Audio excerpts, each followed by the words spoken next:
Thank you, Jason. So I'm excited to talk about this. I've been living this world the last few years, and so to have an opportunity to kind of talk about like all the stuff we've been doing is actually kind of neat. So so this is an outline. So we're going to talk about what even Step 2 CS is, because most people, I'm looking around the room, I can see a lot of people who probably took it and some people who have no idea what it is.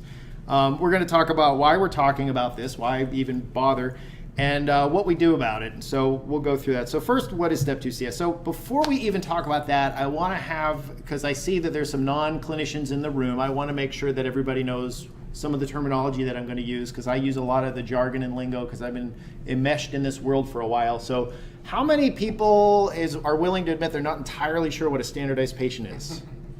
No one wants to admit it. Awesome. So it either means you guys all know or you're not sure that you want to admit that.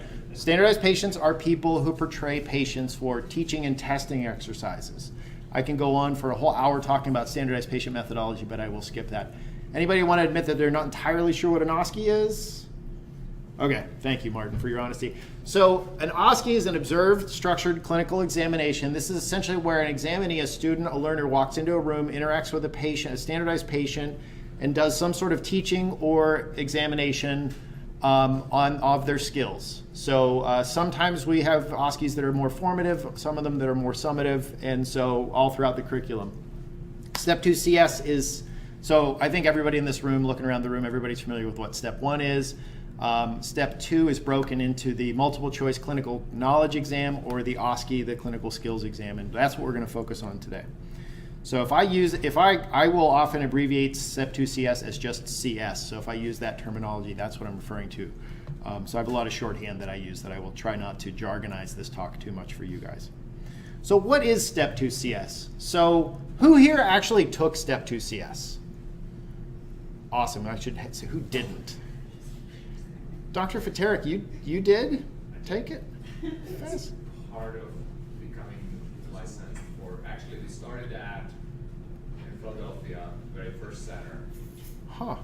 It's called Clinical Skills Assessment. Yeah. So for a medical grad, you had to come there. And I just figured you had enough gray hair that you didn't need. CFMG before. Oh, I got you. Yeah. Okay, I got you. So it's kind of like a guinea pig. Awesome. Well, thank you for being the guinea pig. So several people took it, several of us didn't. I'm actually old enough that I didn't need to take it. It started in 2004, so anybody who graduated before then didn't have to take it. So what are your guys' thoughts? For the people who took it, the people who didn't take it, tell me your thoughts, tell me what you've heard, and I'm really curious what you tell students. It's very expensive. It's expensive, that's true. So you don't want to fail it. That's also true, you don't want to fail it. You don't have another $1,700 usually as a medical student to shell out if you fail. Right, okay. As well as the flight and the hotel. Flight in the hotel. Mm-hmm. Thank goodness there's bitterness. What? And so there's actually, that is the number one complaint about the exam from the student's perspective is that it's extremely costly, and we're going to talk about that. And also, they complain that why is it, there's a national movement among students to try and petition to stop it, right, from happening. So what other thoughts? Yeah? Almost everybody passes it. Almost everybody. Less necessary. It's like having a plant in the audience. Fabulous. We're going to talk about that. What other, yeah, Tom. I didn't take it, obviously. Right. I could have invented it, actually. Take it now. I was at the National Board writing questions the year before it started. Uh-huh. And so the chairman of the National Board came to talk to our writing committee to kind of tell us about it. And the question I asked is, what problem are we solving? So what's the problem? And the answer really was the state boards want this. That was the answer. They didn't say, we think it's a great idea. We think this is solving some major problem. Okay. The response from now this is one person's response, but the response from the chairman of the National Board was, well, we're doing it because somebody at Wants least us asked us to, if not told us we had to. Okay, all right. I'm going to hold on to that thought in a minute because I want to hear a couple other comments. Like, what do you guys tell students when students complain about it? What do you say to them? So it's interesting because this comes up every year in the Teaching to Teach Yeah. elective, because I let them give a talk on any topic of their choice, and someone picks this and they're very angry. Yeah. And actually what I say is, guys, I get it, but the exam has driven curriculum.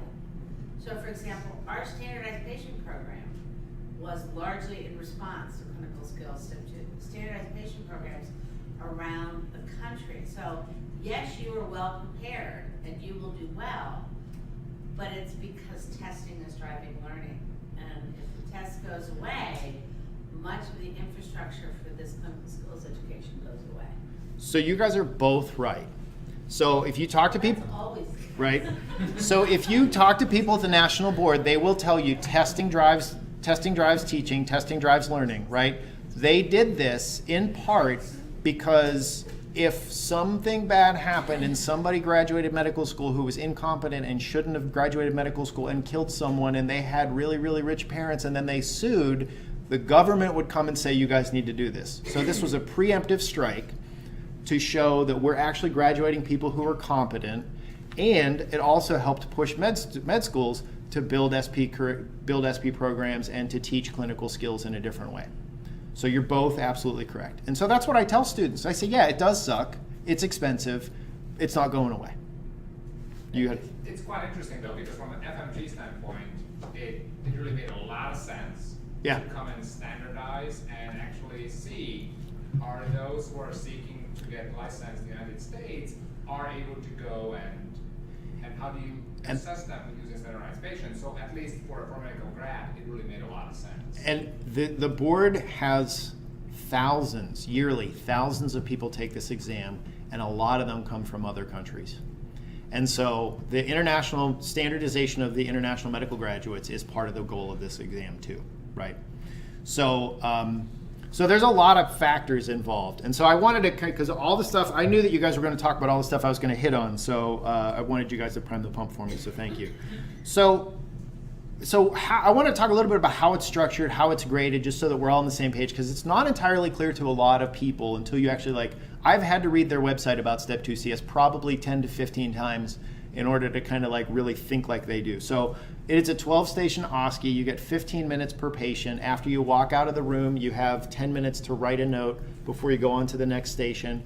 After every 3 patients, there's a break. There's a 10-minute break at the beginning. Then there's a lunch break where they give you a turkey sandwich that doesn't taste good. And then there's another 3 patients. Is that on the website? No, I added that. Jill made a face. You like the turkey sandwich? I don't remember that. I I'm sure there was a turkey sandwich. One of the things that I hear from students is, we spent all this money and all we get is a turkey sandwich, right? So, what was that? You bring your own lunch. Some people do. $50 is not enough to provide a turkey. So, There's really no bitterness in the room at all. right. So then you have 3 stations, then you have another little break and 3 stations, and then you're done. It's 8 hours. They run 2 sessions per day. There's a morning session and an afternoon session. The afternoon session starts at 3 and ends at 11 p.m. I'm a morning person. I would never want to schedule the afternoon session. That sounds crazy to me. It's like a full clinic day, isn't it? Yeah. And that's kind of, what's that? It's long. It's long. It is absolutely very long. So it's interesting, if you look at the research on OSCEs and making an OSCE as reliable as possible, you need at least 10 to 12 stations for a summative OSCE to be reliable about assessing competence. So it's taken during the 4th year of medical school. Most of our students take it in the fall. We have a week in October that our students have off, where the 3rd years are doing geriatrics week, so there's no clerkships running. So most of our students take it during that week. That week is full across the entire country, so there's no open stations. There haven't been open exam dates for that week for a few months now. That week fills up quickly. The school mandates that they take it before the end of December so that we have a grade in time to determine if they're eligible for graduation, because you have to pass this exam to graduate Pitt. Some schools just say you have to take it. They don't necessarily need the grade in hand before graduation. Do they Bless you. offer it on a weekend or only during the week? That's a good question. I don't know. Does the med school, obviously the med school lets students miss their Yeah.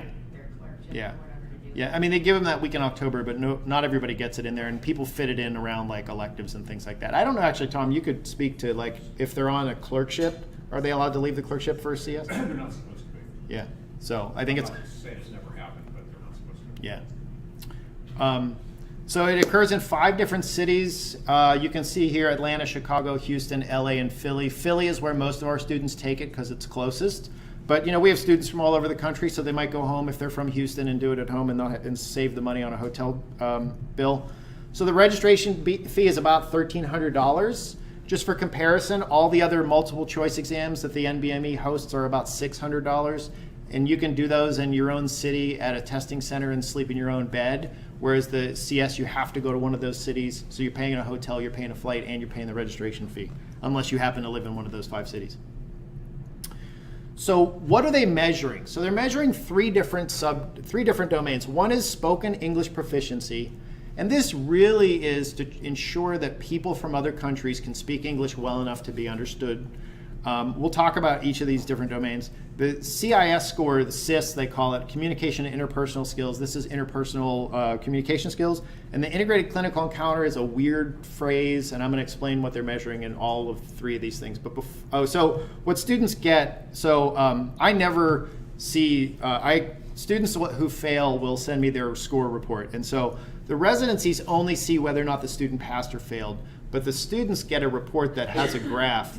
This is from a student who obviously failed, because nobody ever sends me their PDF if they passed. This student failed on CIS, so you can see that they have this lower performance, higher performance in this borderline performance range. So if you fail in this range, if you have to pass all 3 in order to pass the exam. So if you fail in any one, that's a fail overall. What's that? He speaks English well. He does speak English really well, yeah. So, and actually, the width of these bars also reflects statistically how many times they're measuring these things, and they have an army of psychometricians at the NBME. It is frightening talking with them. They have all these statistical stuff that they know that I have no idea what they're saying. So, 2 other terminology terms I think it's helpful before we kind of look and see the actual wording on their website. Understanding the term checklist and understanding the term rating scale. So, because if you're not paying attention on their website, you can misunderstand what they're really saying. So checklists are essentially, did the student do X or Y, or did they do X, yes or no? Sometimes it could be yes, no, and kinda. Sometimes it could be yes, no, and cause for concern. There's different ways to build your checklists. But essentially they are determining the performance or omission of a particular observable action. Whereas a rating scale, these are things like Likert scales that we're all familiar with, a 1 to 5 scale. So it asks the rater to have some sort of judgment on the examinee's performance, either globally or on a subscale. Martin and I both went out to the National Board a few weeks ago. They had a session for how to build OSCEs and a session for how to do multiple choice exams. And so each school sent 1 person for each of those things. I was the Pitt's OSCE representative. And they quoted this systematic review by Ilgen et al. For the OSCE development. And so this study looked at what's better, checklists or rating scales. And the short answer was you should have both. To have the most reliability, you really need to be measuring it in multiple ways. And so that's what the board does. They use this as kind of one of their Bible studies that they look at as they're building their, as they built the CS. You may be going to tell us this in a minute. Yeah. Who are the raters? We're going to talk about that. Okay. Yeah. So, so spoken English proficiency, this is not a domain that our students really struggle with. I think the vast majority of Pitt students speak English fine, so I only have 1 slide on this. What I did is I cut and pasted the actual wording from their website about what they explain that they're measuring so that we can all look at it together. So the SEP score, it's the assessment of clarity of spoken English communication within the context of the doctor-patient relationship for encounter, for example, pronunciation, word choice, and minimizing the need to repeat questions or statements.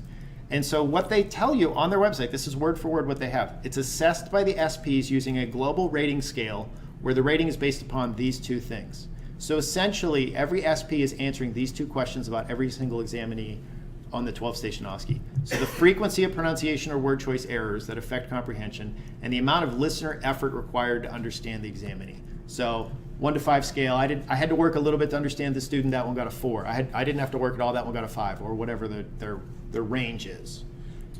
So Yeah. you said, so I just want to clarify, we certainly have had students Yes. that Mhm. English was their second language and we worried about that. Yes. So are you saying that our Pitt students really never fail? I can't use the word never in that to Okay. answer that question. Okay. So we have, in general, the vast majority of our students have been fine on this domain, but there have been a few who have been at risk. Do all 15 SPs grade them on this domain? So it's 12, and I think so. I think so, but I can't be sure about that. They're not transparent about that specific question. So we'll talk about that in a little bit though. So the CIS score, they actually have 5 different subdomains that they're measuring: fostering the relationship, gathering information, providing information, helping the patient make decisions, and supporting emotions.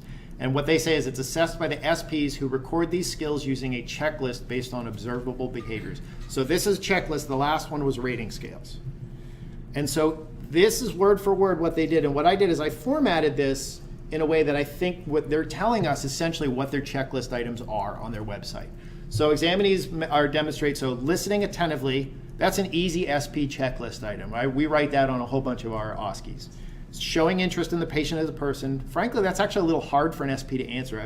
We put one like this on our checklists, and they were like, how do you define that? What does that look like?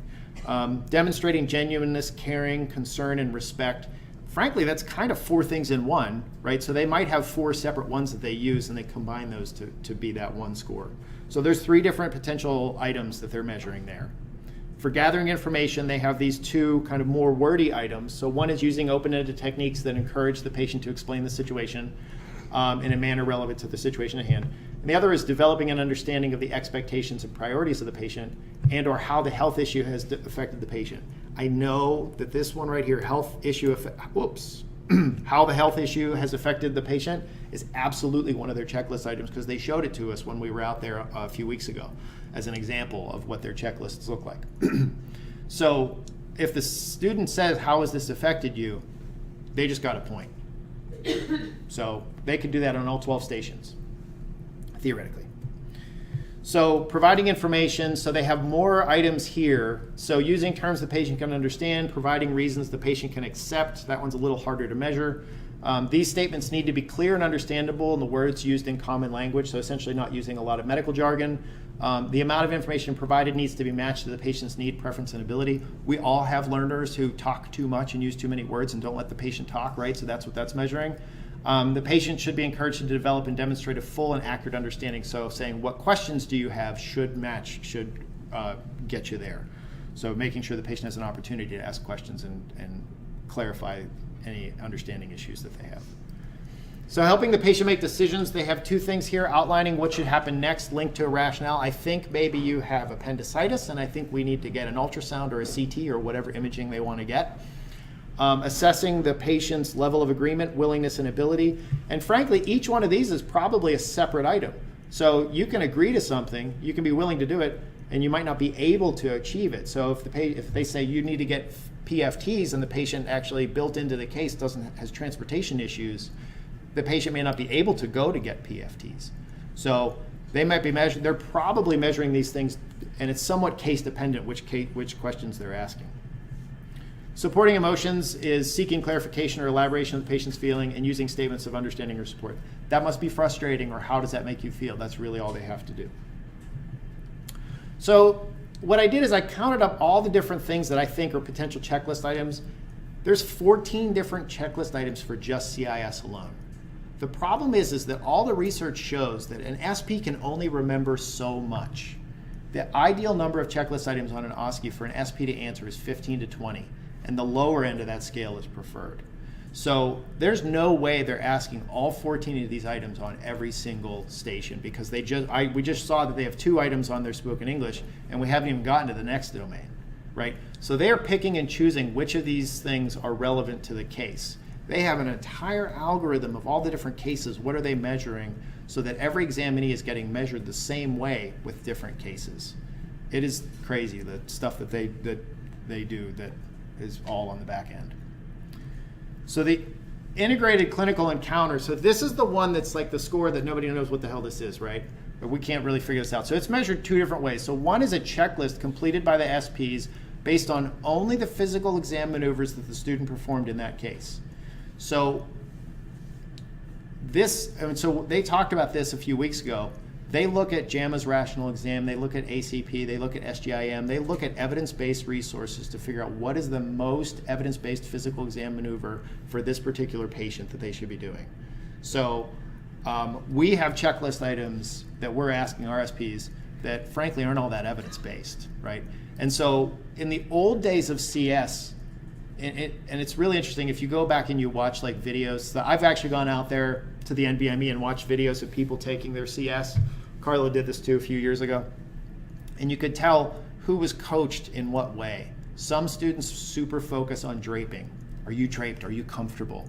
There are schools, especially the international medical graduates, are coached that draping is really important, that hand washing is really important. And hand washing might be one of their items, but there's only 15 to 20 items that they have, right? And so they have to be judicious in which items they're asking the SPs to do. So we do have hand washing on one of ours, but I dropped introducing themselves because it was too many things we're asking the SPs to do. So I think they're way more judicious than they used to be, and the reputation the CS has is probably outdated. So yeah. With regards to the physical exam, are the checklist items asking whether it was done or done correctly? So we don't know that. Okay. We don't know. I assume that for those it might be done incorrectly and not done, or kind of sort of done, or something in the middle. But frankly, it's hard for an SP to determine if something was done incorrectly or not. Right. So when we've built our own internal checklists for the SPs, because they're not physicians, right? We really have to educate them on what is the appropriate way to measure hepatomegaly. Like, does liver span count? So I've super detailed now in explaining what counts and what doesn't count for them, because the number of questions we've gotten over the years. And students do something that you never expect them to do, so there's always some kind of wiggle room in those. But that's a good question.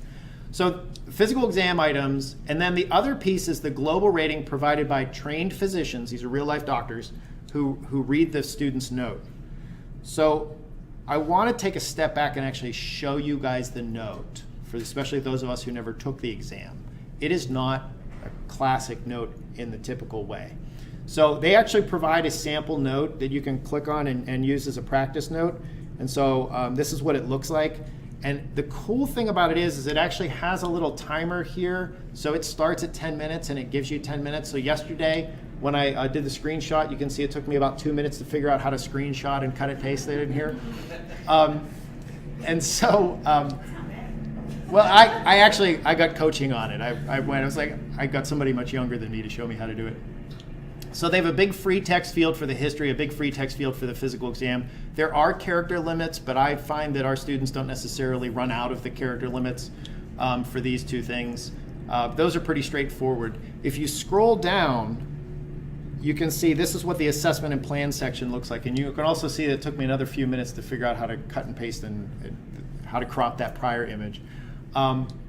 So what they do is they want you to list the most likely diagnosis, and then the history and physical exam findings that support that, the second most likely diagnosis with the history and physical exam findings that support that one, third most likely diagnosis with the history and physical exam findings that support that, and then diagnostic studies.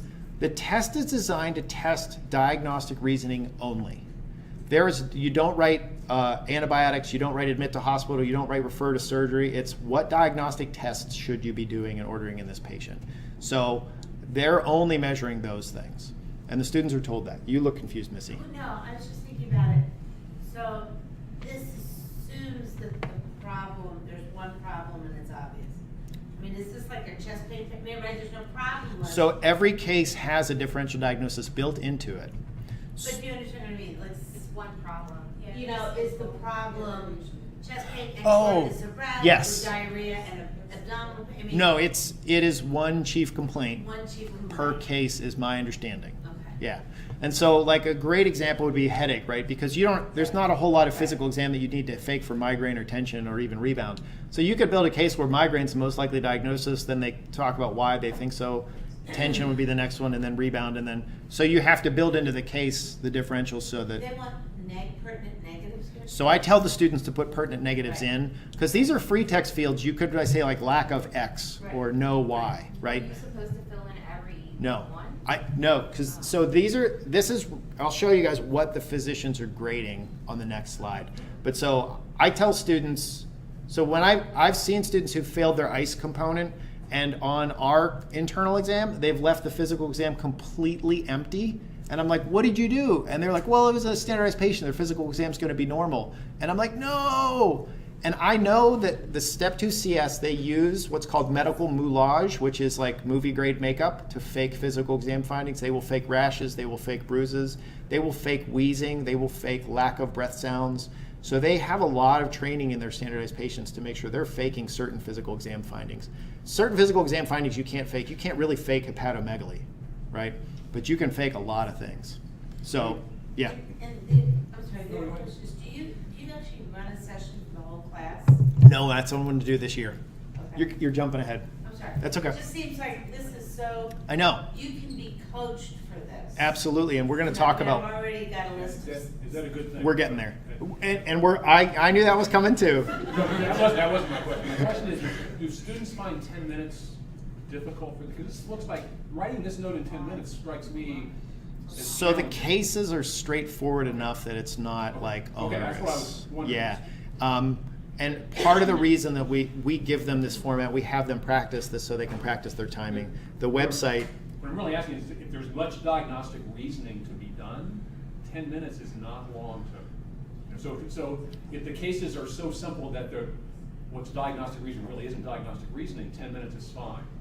If the cases are a little complex, I would think 10 minutes would be a challenge for a lot of people.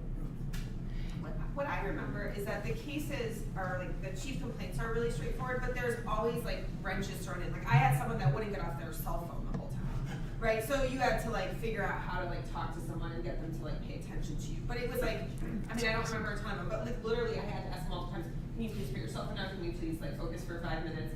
You know, so I think like, yeah, well, chest pain I have a differential for as a fourth year medical student. It's like all the other parts that I remember being like more stressful than the like figuring out what to do with this person's abdominal pain. So the You content. didn't say, I'll be back when you put yourself down. I did not just once you leave the room, you can't go back. Right, you're not allowed to go back in, right? So Jill, what you're saying is the content isn't particularly challenging. It's- I mean, this was You like always 6 years remember ago, that. but I mean, there's also like a book that you can study from with common cases. Yeah, So you the- learn chest pain, abdominal pain, headache. The test- Kind of what you went to medical school for. Right. The test is designed to be a minimum competency exam. Yeah. The goal is, it's a way to prove to ourselves and the public that the people who are entering internship are able to enter internship. So it's not like it's not, 12 South patients. Right. So what the physicians who are grading, they use a rating scale, and these are the 4 domains that they're measuring. So documented summary of the findings of the patient encounter. So history and physical. Are they putting all the right data in the history and physical section? Their diagnostic impressions. Do they have their differential diagnosis in a reasonable order with the most likely thing at the top? Justification of the potential diagnoses. Are their reasons for the diagnoses seem reasonable? And then their diagnostic studies. Are they picking the right studies? These are all rating scales, right? There's a lot of subjectivity built into this. And so one of the questions that I ask them is, I guarantee you that if I grade a note and Tom grades a note and Missy grades a note, we're probably going to have variance in the score, right? So I said, how do you guys account for the hawks and the doves? And so one of the cool things that they do is that because they have this army of psychometricians and they have the numbers that are just so ginormous, they actually mathematically correct people's score on the back end. So if you're a hawk, they'll multiply your score times 1.2. If you're a dove, they'll multiply your score times 0.8 so that it's fair for the students. And actually, I kind of was reassured when I heard that because I thought, okay, that means that if I go to Houston or if I go to LA, I'm going to get the same score, assuming I perform the same way. So I'm sure there's a degree of variation in there anyway, but they try to correct for that as much as they can, which I thought was a nice touch. So the other thing that they did this past year is they started these new types of cases. They've been warning us for years that they were going to do these communication skill cases. They finally started doing them a few years ago. I actually went out to the national board 4 years ago to help them kind of brainstorm and write some of these cases. So essentially what it is, they started doing them in May. And what it says on their website, examinees may see a case in which the primary task is to assist the SP with making decisions and or disease or problem management. So these are counseling cases. These are, hey, you should quit smoking. Let's talk about how to quit smoking. These are, hey, your diabetes is out of control. Let's talk about how to manage your diabetes. And they actually tell them, don't do a physical exam. So in November, I went to a national meeting and I saw my contact at the national board. I said, "How are those new cases going?" She said, "Students aren't reading the doorway intro, so they're doing a physical exam on everybody." And I was like, "Okay." So I asked her again recently. I said, "How are those new cases?" She said, "Oh, they're getting better." So I think they're still currently in pilot mode, but when our students take it this fall, they may not be. Right? They've been live for a year now at this point. So they don't require a physical exam, so the students don't have to document a physical exam on the note. They don't have to fill out the data interpretation of the section note. So essentially, they just have to write the history down. And per examinee, no one will see more than one of these cases. They might see 0, but they will see no more than 1. So that, Can I ask yeah. a question about the slide, that slide? Yeah. So they have to assist the SP in making decisions or disease or problem management. So does it matter how they're saying it only, or does it actually matter that what they're saying is Oh, it matters. accurate? This is actually a fabulous way to measure those CIS score points. So they're measuring CIS more than ICE on these cases, in my mind. So And if that was they're the whole saying- if vision. they're if they're like presenting them with like options and like the options they're presenting are wrong, like not good But they options. counsel beautifully. But they counsel about them beautifully. I'm just remembering like Yeah. back when I used to teach medical interviewing, Right. I used to videotape. You know, I remember this one resident who did a beautiful job with connecting with the patient and rapport building, and But gave the wrong talking info. about his Hep C, and everything she was saying was wrong. But Yeah. like she she communicated really well.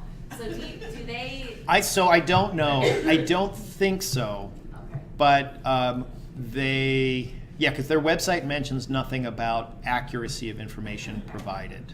I think it's hard to ask the SPs to measure Dr. that. Graubacker's, acting out, and he's like. He's not the only one. Yeah, well, but I'm sure he's acting out, because he tries to do it more subtly. But he's like, ejaculation therapy, that's really great. But I'm just thinking. No, you're absolutely right. Coaching med students in this, Yeah. know, like they might be freaked out at like, what if I don't know the right thing to say or do? Like, are we coaching them to like, okay, like just focus on how you say it, So- not so much whether you're medically accurate or not. We actually have one of these cases in our practice Step 2 CS exam. We've had a variant of this case for years because they have telegraphed this punch like a decade ago.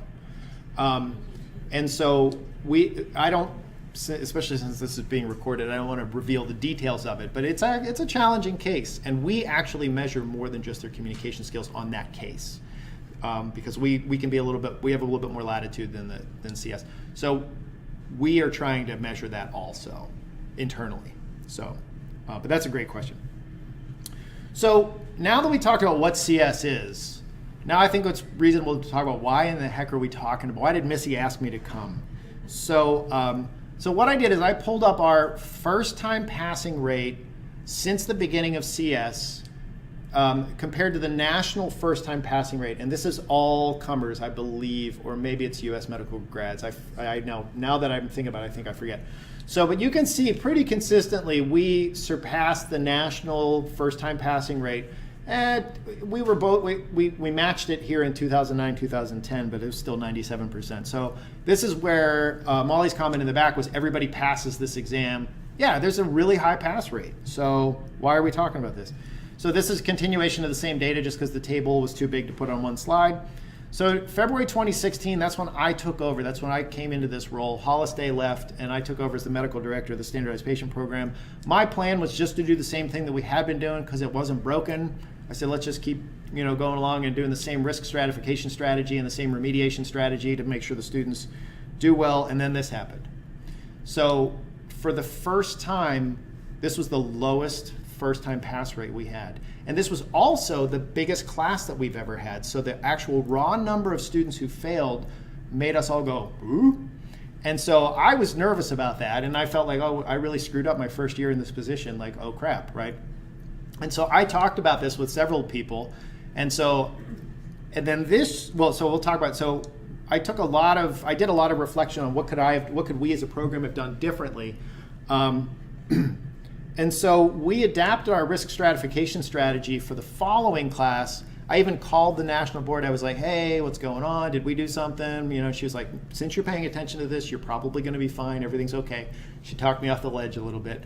And I said, okay, let's increase the sensitivity. How do we figure out who's at risk for failing? Let's have a more sensitive measurement. It'll be less specific, but that's okay, right? Because this is a bad outcome. So instead of giving extra training sessions for about 16 students, we gave extra sessions for 40 students, and it was crazy over the summer last year. And then we ended up in the same spot. So we still had a fair number of students, and I was completely demoralized. All that work, 40 students, so it's funny, both years, the students who got the extra training sessions, the first year, none of them were the fails. The second year, only one of the 40 was the one who was one of the failures. So the people that were not catching were the ones that were failing. Reed, what are our students failing? We're getting there. Essentially, it's both ICE and CIS. It's about an even split between those two. But we'll talk about what causes our students to fail. So I was pretty demoralized and this is around the time when Missy said, hey, we should talk about this and have, come into the AME, and I was like, okay. Actually, I was more excited than that, frankly. And then I just have you say yes. Right. Whether you were excited or not. Right. So about 2 weeks ago, I got the rest of the data. The national first-time pass rate dropped significantly. Now, the question I have for you guys is what happened. The unfair thing is I actually know the answer. So last year, the NBME said we're going to make it harder. So every 3 or 4 years, they sit down and they review what's the minimum passing score for each of their step exams. So they met and they voted to increase the score needed to pass for all 3 subcomponents last year. And that began last September. Most of our students took the exam in October. So this was actually predictable. I was just ecstatic that we were back to where we were, just the bar was lower, right? So I kind of breathed a sigh of relief when I saw that 94. So what they said was if the new minimum passing requirements were applied to the group of first-time examinees who recently tested, the overall passing rate for U.S. medical schools grads would be 3% lower. For international medical grads, it was going to be 8% lower. So they really raised the bar.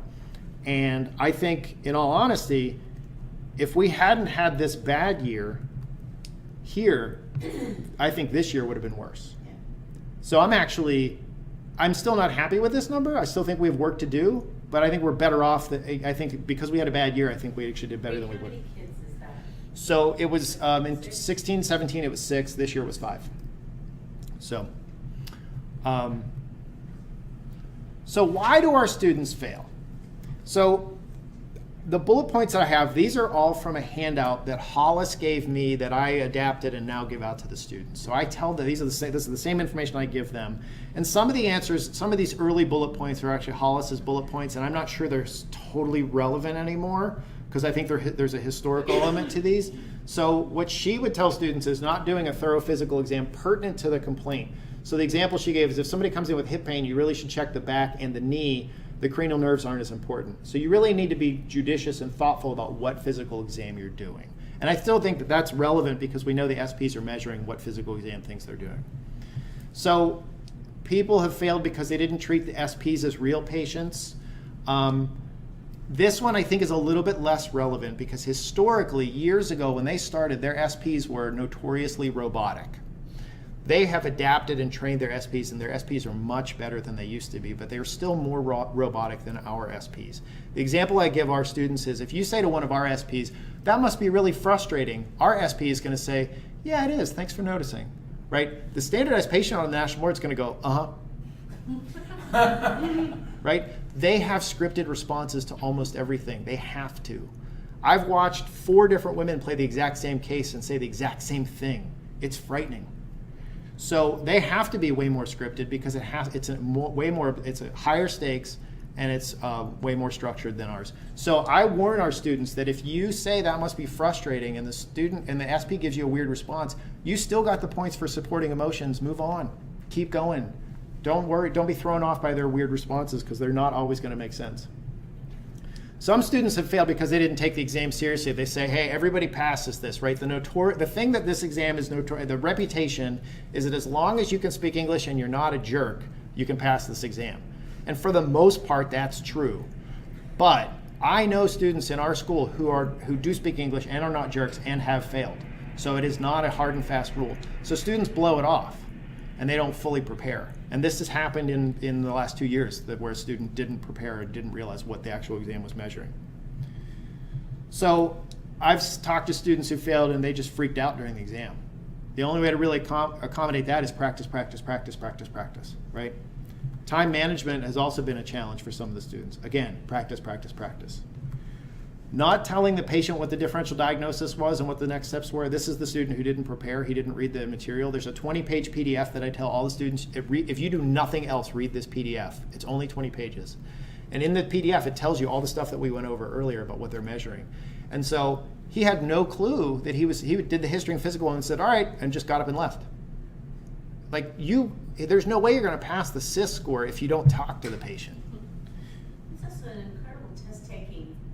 Yeah, that one wasn't on us. No, but I just mean like when you're talking about the students who don't read the instructions on the door. Yeah. When they walk in, like Yeah. really, Oh, that absolutely they happened. should fail if you can. Right, what? Even on our OSCE, they're doing physical exams on patients who are in their street clothes. Yeah. They have them changing their gowns and all kinds of things, so. Do we take points off for that? Do we? Probably don't. We should.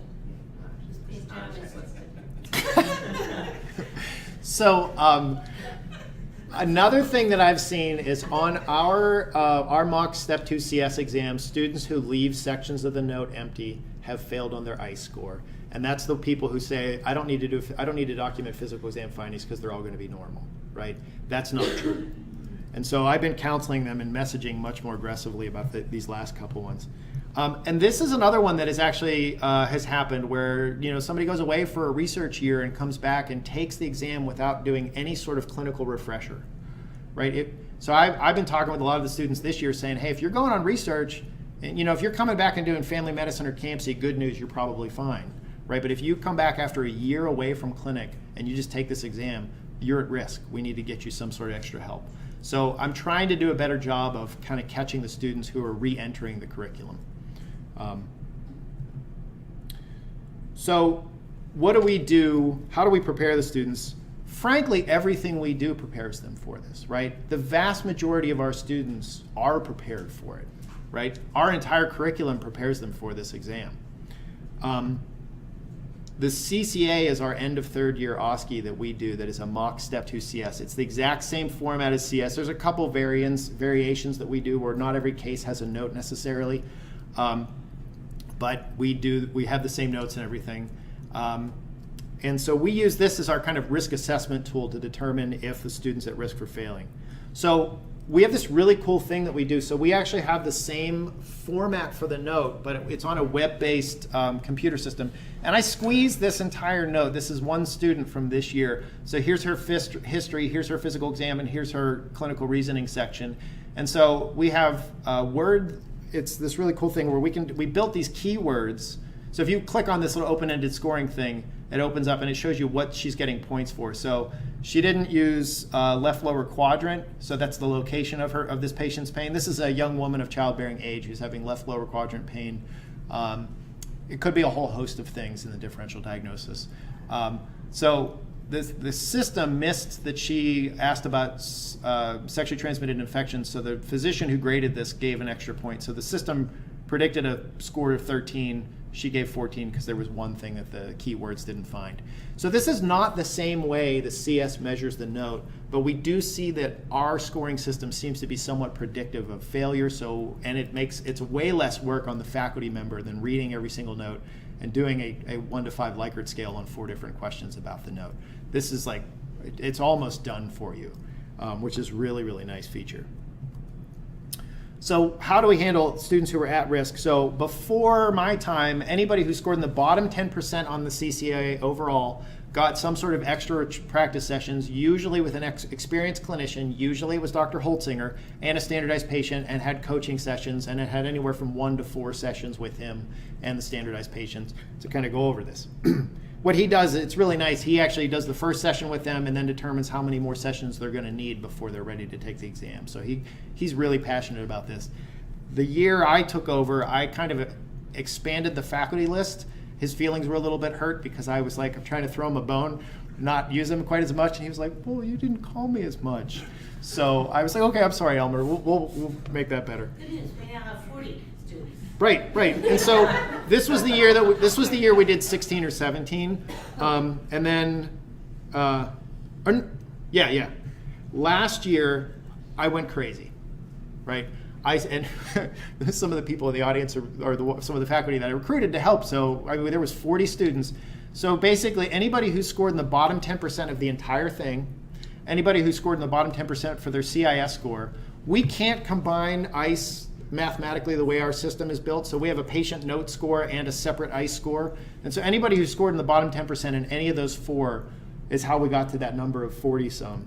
And what we did for the remediation is it involved any kind of combination of these depending on what the students' needs were. Some of them reviewed videos of themselves, thought about it, and then met with the faculty and got feedback about it. Some of them met with an SP and just got feedback from the SP, especially if it was interpersonal skills, because the SPs can do that. We don't need to recruit a faculty for that necessarily. Some of them met with a faculty member and an SP and got feedback and coaching. And some people just got individual coaching. Some of them I just talked to them over the phone because they were in San Diego the whole summer. They were out, and I said, okay, here's what you need to do when you take the test. So any variation of that, depending on what the students' needs were, is what we got. And like I said, out of those 40-some students, only one of them failed. So the remediation and extra coaching sessions seem to work, but it's our at-risk identification strategy that isn't working. If you go back and look at the other 4 that failed, Yeah. could you find a red flag? So that's Something that in retrospect. yeah, right. Red flag. So one of them, absolutely yes, was something that we knew about that we could have done a better job in. One of them was a surprise to me, but when I mentioned that student's name to Dr. Harvey, she wasn't totally surprised.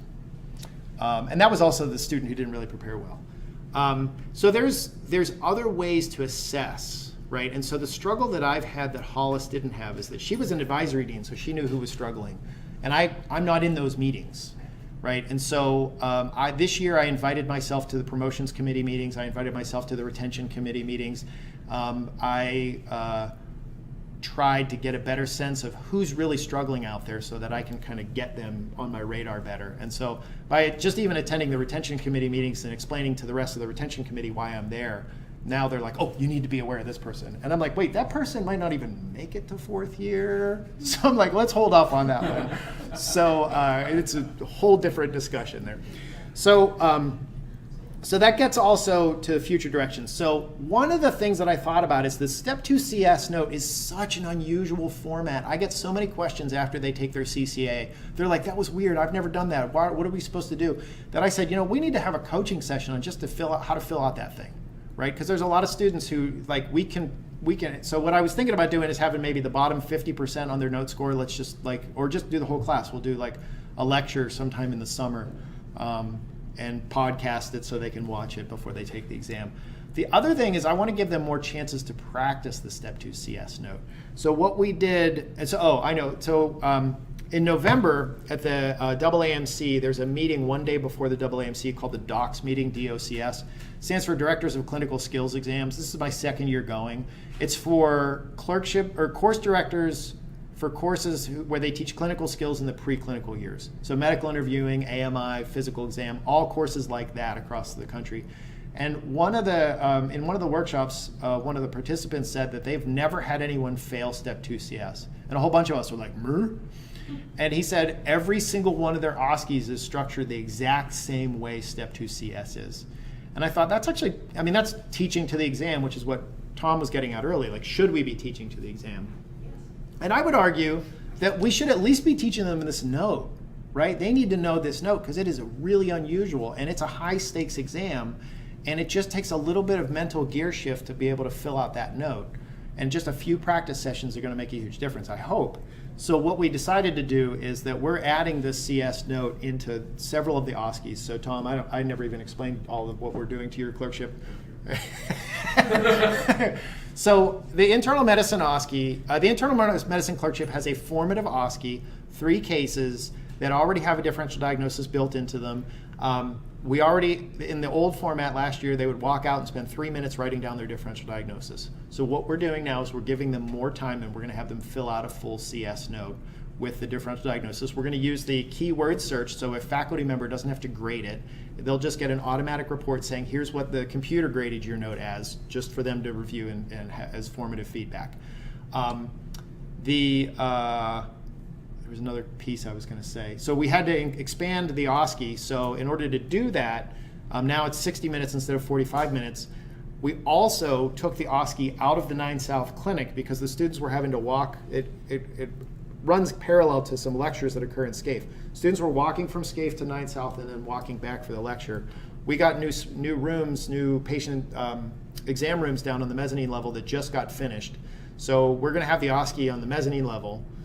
They're going to walk between the lecture and SCAFE, so they don't have to go all the way out to clinic. The good news, the 9 South can have their rooms back. So it's. They were starting to get cranky. I know, yeah. So we're making those changes to the internal medicine OSCE. The other thing about internal medicine is nobody, and you can confirm this, nobody takes that in their 4th year. Several clerkships get punted to the 4th year, but yours doesn't. Almost nobody. And if Al- they do, it's right at the beginning. Yeah. The latest they take it is the first block of notes. So this current 3rd year class is going to see this note. Everyone's going to see it at least in internal medicine before they take their CCA in the spring, next spring. So the current 4th years don't have this, but next year, this hopefully we'll be able to see the impact of this. So in CAMC, they have a summative OSCE, which is way more complex. And so I met with Amr and Amy, and we were able to figure out a way to make one adult note and one pediatric note fit into the OSCE so that they will actually get a summative real-life physician grading that note as part of their OSCE for CAMC. Now, some of them take CAMC as a 4th year, so some of them are going to take Step 2 CS before they take the CAMC, but that's okay.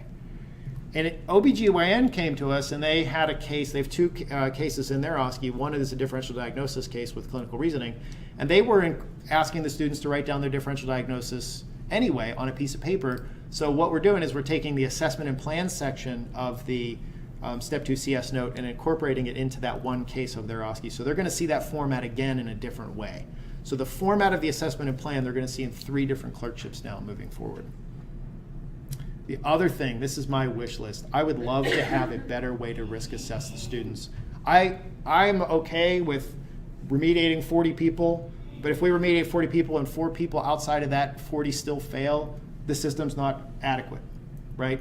So OSCE performance is probably going to predict OSCE performance, right? We know the multiple choice exam performance predicts Step 1 performance, right? So I don't have a completely robust database of all the different OSCEs. But can I just make a philosophical comment? Yeah. If we have 40 students that need to be remediated, we're doing something wrong. So I'm using the word remediate loosely. But you know what I'm saying, Right. right? I mean, then we need either some better tracking within the clerkships. Yeah. Or, because in theory, we should be training our students to be okay. Although you're taking the bottom 10%. I'm taking the bottom There's always 10%. going to be a bottom 10%. Exactly. But the bottom 10% of 150 is 15. It's not 40. Well, it's bottom 10% of all those different markers. I know, but Right. still. But you know what I'm saying? And it's not overlap. And I mean, it's funny because when I went back and looked at who remediated, there were some students who absolutely didn't need to, right? How did you decide 10%, not the bottom 5%, or like? Yeah, that's a great question. That's what Hollis was doing. So I just kept doing it. I don't have like evidence for it other than I wanted to try and make it as sensitive as possible. No, I think I'm just reflecting on, I think it was probably a good move, right? Because the failure rate would have been higher. I think you caught a lot of people. Yeah, right, It's not gonna be 100% specific. right. But it just is distressing to me that somehow we're not we have so many students who are so close to the bar. Do you know what I mean? No Well- matter what, if you have like 100 people and like 90 of them get a score of 95% and 10 of them get a score of 94%, then those 10 are in the bottom 10%, but that doesn't necessarily mean that they're not doing well. Right. Because like I guess the question is are these 40 kids, like, are they just like like skating and through med school and not doing well, or is it just arbitrary? Like It is, I mean, 10%, in all honesty, 10%. it is kind of arbitrary because there are students in that list last year who probably didn't need to be remediated, who weren't truly at risk for failing CS. And so the challenge that I have is that how I measure, how I define what's at risk, who's at risk, is very limited, right? My methodology is absolutely flawed. And part of the problem is that it's hard to access the grades because of FERPA. So Student Affairs is very protective of the students' grades. Is that like HIPAA for students? Yeah, HIPAA for student grades. Yeah, I had to learn that in the last couple years too. And understandably and rightfully so, they're protective of them. But at the same, It's like HIPAA, you can share data with people who are taking care of the patient. and that's fair. That's a You fair. can share FERPA with. Yeah, within an institution. we should Yeah. do that. Yeah. And so, That's just student affairs. okay, that's fair. Well, it's their interpretation of FERPA, just like a lot of people have an overly aggressive interpretation of HIPAA, right? So, so the other challenge that I have is that the clerkship OSCE's performance, the grades are not necessarily held by us as the standardized patient program.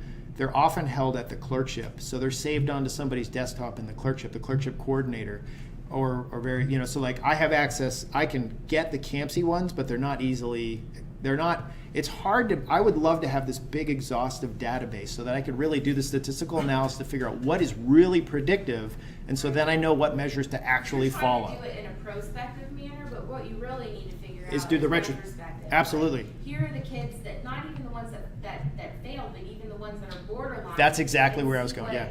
What their characteristics were, but you would need access to everybody's data, because those people who are passing,